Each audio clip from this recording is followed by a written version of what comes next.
আর একটা সবচেয়ে বড় অস্ত্র শিখিয়ে দিচ্ছি, এটা আমি কাউকে শিখাইনি আজ পর্যন্ত, আজকেই প্রথম। এবং আমি আমার জীবনে দেখেছি এই ওসিলা করে যা চেয়েছি পাইনি এমন কোনোদিনও যায় নাই। আলহামদুলিল্লাহ, আমি সম্পূর্ণ আল্লাহ পাকের কৃতজ্ঞতা এবং শুকরিয়া আদায় করছি। এইটা ওসিলা করে আমি যা চেয়েছি আমি সারা জীবনে তাই পেয়েছি। এবং আমি বিশ্বাস করি আমি যা পেয়েছি, এই বয়সে আমি যা পেয়েছি, আল্লাহ পাক কোটি কোটি মানুষকে তা দেন নাই। এটা আমি বিশ্বাস করি। এই বয়সে আমি যা পেয়েছি, আল্লাহ পাক আমাকে যা দিয়েছেন, যত দিয়েছেন, কোটি কোটি মানুষকে আল্লাহ পাক তা দেন নাই। আমি এমনটাই মনে করি। আমি কি শিখাই দেবো সেটা? আপনি আল্লাহ পাকের তাওহীদের ওসিলা দিয়ে দোয়া করেন। দোয়া করতে করতে আল্লাহকে বলেন, আল্লাহ তোমার তাওহীদের কালিমা লা ইলাহা ইল্লাল্লাহ এর ওসিলা করে তোমার কাছে আমি চাচ্ছি, আপনি পাবেন ইনশাআল্লাহ। যদি আপনার রিজিক হালাল হয়, যদি আপনার আকীদায় শিরক না থাকে, যদি আপনার আমলে বেদাত না থাকে, ইনশাআল্লাহ পাবেন। এর পরেও দুটা কথা আছে, সেটা হলো যদি দেখেন পান নাই, ইনস্ট্যান্ট পান নাই, মনে করবেন না দোয়া কবুল হয় নাই। এমনও দোয়া আছে যে আমি 10 বছর থেকে করছি এখনো পাইনি। এমনও দোয়া আছে আমি নিজেই 10 বছর থেকে করছি, আমার কাছে মনে হয় 2009-10 সাল থেকে আমি করছি, এখন পর্যন্ত পাইনি, ইনশাল্লাহ পাবো। তো ইনস্ট্যান্ট সব পেতে হবে এমন নয়। যদি দেখেন পান নাই, তার মানে তিনটা বিষয় ঘটেছে। একটা, বান্দা দোয়া করেছে, সাথে সাথে কবুল করা হয়নি, আপনাকে এটা উপযুক্ত সময় দেয়া হবে ইনশাআল্লাহ। 2 নাম্বার, এই যে আপনি আল্লাহর কাছে চেয়েছেন, এর ওসিলায় আল্লাহ পাক আপনার আমল, আপনার তাকদীর থেকে কোনো বিপদ আপদ সরিয়ে দিয়েছে, আপনি বুঝতে পারেননি। আপনি দোয়া করেছেন, হয়তো মনে হচ্ছে আপনি পান নাই, কিন্তু এর ওসিলায় আল্লাহ পাক আপনার তাকদীর থেকে কোনো বিপদকে মিটিয়ে দিয়েছে, আপনি বুঝতে পারেননি। আরেকটা হচ্ছে দুটার কোনোটাই হয়নি, পরকালে কিয়ামতের মাঠে আল্লাহ আপনাকে দিবেন জন্য জমা রেখেছেন। অতএব দোয়া করলে কোনো লস নাই। বেশি বেশি দোয়া করবেন, সেজদায় বেশি বেশি দোয়া করবেন, ফরজ সালাতের আগে পরে করবেন, নরমালি হাত তুলে দোয়া করবেন, নফল নামাজ পড়ে করবেন, দান সাদাকা করে করবেন, কোরআন তেলাওয়াত করে করবেন, দোয়া বাড়িয়ে দেন। আত্মশুদ্ধির কথা আমরা যে বলি না, কয়েকটা বিষয় জড়িত। বেশি বেশি কোরআন তেলাওয়াত করলে আত্মশুদ্ধি হয়, বেশি বেশি জিকির করলে আত্মশুদ্ধি হয়, আল্লাহওয়ালা মানুষের সহবতে গিয়ে পড়ে থাকলে আত্মশুদ্ধি হয়, বেশি বেশি দোয়া করলে আত্মশুদ্ধি হয়, বেশি বেশি পরকালের কথা ফিকির করলে আত্মশুদ্ধি হয়। এগুলো খুব বেশি প্রয়োজন। আত্মশুদ্ধি না থাকলে আমরা আগামীতে পথ চলতে পারবো না। একটা বাতি থেকেই বাতি জ্বলবে ইনশাআল্লাহ। আপনি নিজেকে ছোট মনে করেন না, তুচ্ছ মনে করেন না। একটা বাতি থেকেই 1000টা বাতি জ্বলবে ইনশাআল্লাহ। আগে নিজে ঠিক হন, তারপরে কু আনফুসাকুম ওয়া আহলিকুম নার, নিজে জাহান্নামের আগুন থেকে বাঁচো, পরিবারবর্গকে বাঁচাও। পরিবারকে বাঁচান ভাই। পরিবার খুব কঠিন জিনিস, কারণ পরিবার কথা শুনতে চায় না। হ্যাঁ, দেখবেন মানুষ কথা শুনবে, পরিবারের লোক কথা শোনে না, এমন হবে। তো ওইখানে আপনাকে সবর করতে হবে। যদি দেখেন যে শেষমেশ দাওয়াত দিতে দিতে বুঝাতে বুঝাতে আর কথা শোনেই না, আপনি আলাদা হয়ে যান, তাও ভালো। কথা বুঝতে পারেন নাই? আসহাবুল কাহাফের মতো হয়ে যান, তারপরে আপোষ করেন না অন্যায়ের সাথে। কারণ এই ফিতনাগুলো আপনাকে আল্লাহর পথে চলতে দিবে না, বাধা দিবে, সারাদিন দুনিয়ার ফিতনায় ব্যস্ত রাখবে আপনাকে। এর আগে সূরা আল ইমরানের 102 নম্বর আয়াত আছে, ইয়া আইয়ুহাল্লাযীনা আমানু ইত্তাকুল্লাহ, আল্লাহকে ভয় করো, হাক্কা তুকাতিহ, ভয় করার মতো ভয় করো, ওয়ালা তামুতুন্না ইল্লা ওয়া আনতুম মুসলিমুন, পরিপূর্ণ মুসলিম না হয়ে মৃত্যুবরণ করো না। কিভাবে পরিপূর্ণ মুসলিম হবে? ইয ক্বালা লাহু রাব্বুহু আসলিম ক্বালা আসলামতু লিরাব্বিল আলামিন, ইব্রাহিম আলাইহিস সালাম। যখনই আল্লাহর কোনো বিধান চলে আসবে, হুকুম চলে আসবে, সাথে সাথে আত্মসমর্পণ, এর নাম মুসলিম। বলবে না যুক্তি কি দর্শন, কেউ কিছু চাইলে তাকে দিতে হয়। তো আল্লাহর রাস্তায় আবার হারাম কিছু চায় না। কথা বুঝতে পারেন নাই? আল্লাহর রাস্তায় আবার হারাম কিছু চায় না। তো এরকম কেউ ধরেন আপনার সামনে চলে আসছে, আপনি আপনার সামর্থ্য অনুযায়ী তাকে দিলেন, যে আমলটা আপনি গোপনে করলেন, কেউ দেখেনি, আল্লাহ দেখেছে। এবার আপনি এই আমলটাকে ওসিলা করে আল্লাহর কাছে দোয়া করছেন, আল্লাহ এই কাজটা যদি তোমার কাছে ভালো লেগে থাকে, আল্লাহ তুমি আমার এই বিপদটা দূর করে দাও, বা আল্লাহ আমাকে এটা পাইয়ে দাও। ইনশাআল্লাহ দেখবেন দোয়া কবুল হয়ে যাবে। আমি দলিল দিচ্ছি, আমি সময় সংক্ষিপ্ততার কারণে সবগুলোর এবারত বলছি না, কিন্তু আমি দলিল দিচ্ছি। 3 জন ব্যক্তি গুহায় আটকে গেছে, গুহার মুখ পাথর দিয়ে বন্ধ হয়ে গেছে, এখন কোনো অবস্থাতেই বের হওয়ার কোনো সুযোগ নাই, নিশ্চিত মৃত্যু, নিশ্চিত।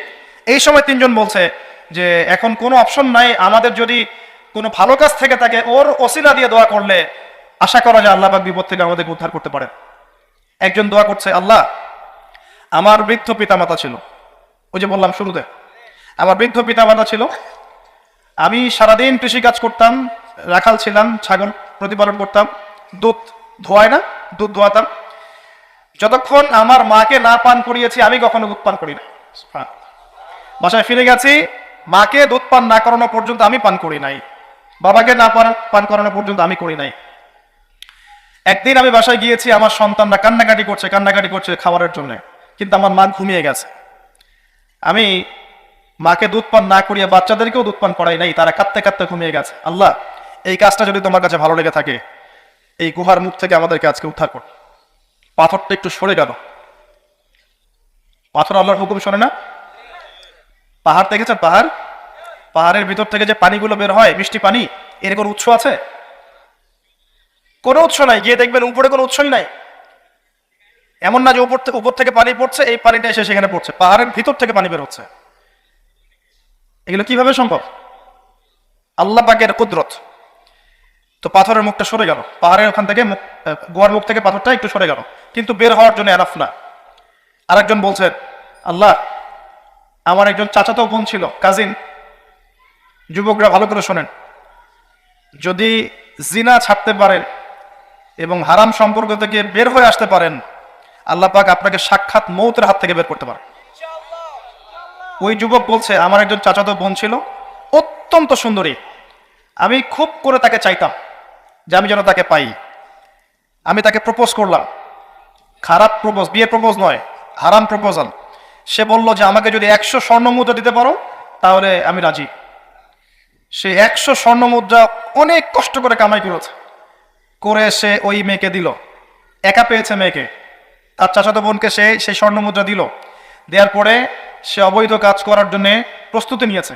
সে বলছে, আমি এমন জায়গায় ছিলাম যে আমি সেই মেয়ের 2 পায়ের মাঝখানে বসেছি, 2 পায়ের মাঝখানে বসেছি। এমত অবস্থায় মেয়ে আমাকে বলছে যে, হে আল্লাহর বান্দা, আল্লাহকে ভয় করো। তখন আমি 100 স্বর্ণ মুদ্রাও রেখে আসছি, আল্লাহ তোমার ভয় আমি সেই জেনা থেকে চলে আসছি, আমি সেখানে জেনা করি না।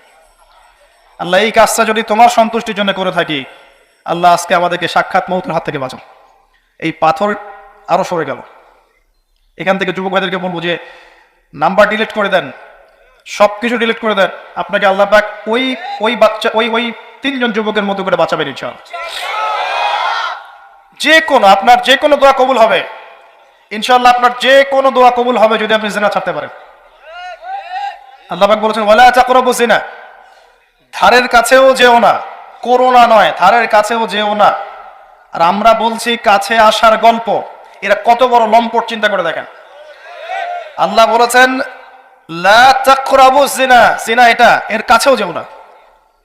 আর আমাদের এই যুব সমাজকে শিখাচ্ছে এই ক্র্যাশ আর ফ্রি মিক্সিং হচ্ছে কাছে আসার গল্প। নাউজুবিল্লাহ, কত বড় আল্লাহ দ্রোহী, চিন্তা করে দেখেন।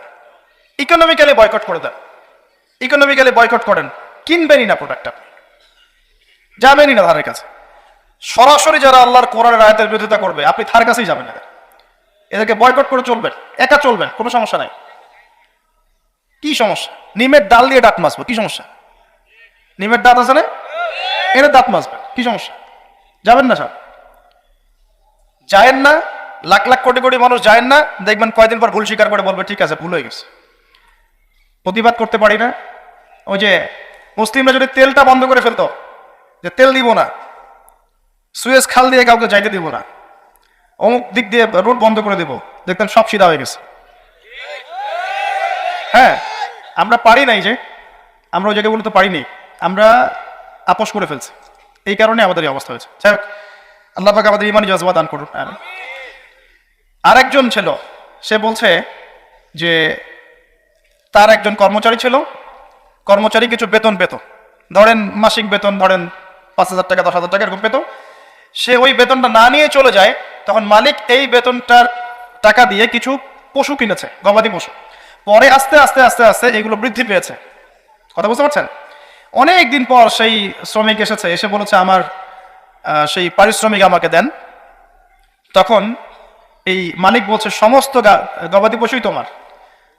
তো এই শ্রমিক বলছে যে আমার সাথে কি মশকরা করছেন? আমি তো 1 মাসের মজুরি পাই, তখন সে বলছে, না মস্করা করছি না, বরং ওই মজুরি দিয়ে আমি 2টা পশু কিনেছিলাম, এখান থেকে এতগুলো পশু হয়েছে, সবগুলোই তোমার। সে সবগুলো দিয়ে দিয়েছে। সুবহানাল্লাহ। তো সে বলছে, আল্লাহ এই কাজটা যদি আমি তোমার সন্তুষ্টির জন্য করে থাকি, এই পাথরটা সরিয়ে দাও। গুহার মুখ থেকে পাথর সরে গেল, আলহামদুলিল্লাহ। এগুলো কোনো গাল গল্প নয়, কোনো কেচ্চা কাহিনী নয়, এগুলো কিন্তু ইসরায়েলি রিওয়ায়াতও নয়, সহিহ হাদিস এগুলা।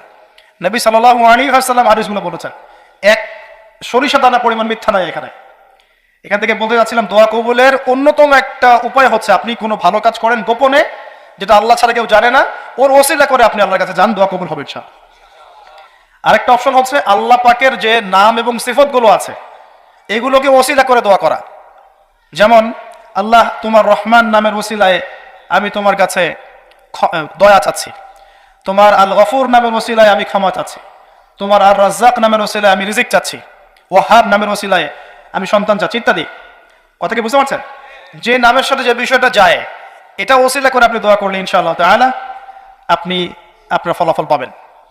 আমরা অনেক ক্ষেত্রে উপরের দিকে আঙ্গুল তুলে বসে থাকি, অনেক কাজ আমাদের করার আছে নিজের ভিতরে, যেগুলো করলে আমাদের কোনো সমস্যা নেই, আমরা সেগুলোই করি না। 5 ওয়াক্ত নামাজ পড়তে কে বাধা দিবে আপনাকে?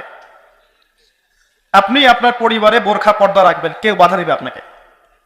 আপনি বলছেন আমি সুদ খাবোই না, আমি সুদের চাকরি করব না, শশা বিক্রি করে খাবো, দাও ভালো, কে বাধা দিবে আপনাকে? কে ফোর্স করবে সুদ খাইতে আপনাকে? আপনি বলছেন যে আমি ঘুষ দিয়ে চাকরি নিব না, চাকরি করবো না, প্রয়োজনে ব্যবসা করে খাবো, কেউ বাধা দেবে আপনাকে? আপনি বলছেন যে আমি প্রত্যেক মাসে একটা বার কোরআন খতম করবো, কেউ বাধা দেবে? ডেইলি জিকির আজকার পড়বো, কেউ বাধা দেবে? অনেক সুযোগ আছে, এমন না সব দরজা বন্ধ হয়ে গেছে, বিষয়টা এমন নয়, অনেক কিছু করার আছে। আপনি যদি মানবতার সেবায় কাজ করতে চান, কেউ বাধা দিবে? সামাজিক প্রকল্প করলে কেউ বাধা দিবে? রক্তদান কর্মসূচি করতে চান, কেউ বাধা দিবে? গাছ লাগান, কেউ বাধা দিবে? এতিমদের দায়িত্ব নেন, কেউ বাধা দিবে? আপনি যদি একটা বিধবা মেয়েকে বিয়ে করেন, কেউ বাধা দিবে? একটা তালাকপ্রাপ্ত মেয়েকে বিয়ে করে আপনি তার দায়িত্ব নিয়েছেন, তার গার্ডিয়ান হয়েছেন, কেউ বাধা দিবে? এগুলো নেককার কাজ নয়, এগুলো সৎ কাজ নয়। তো সৎ কাজ করার রাস্তা কি সব বন্ধ হয়ে গেছে?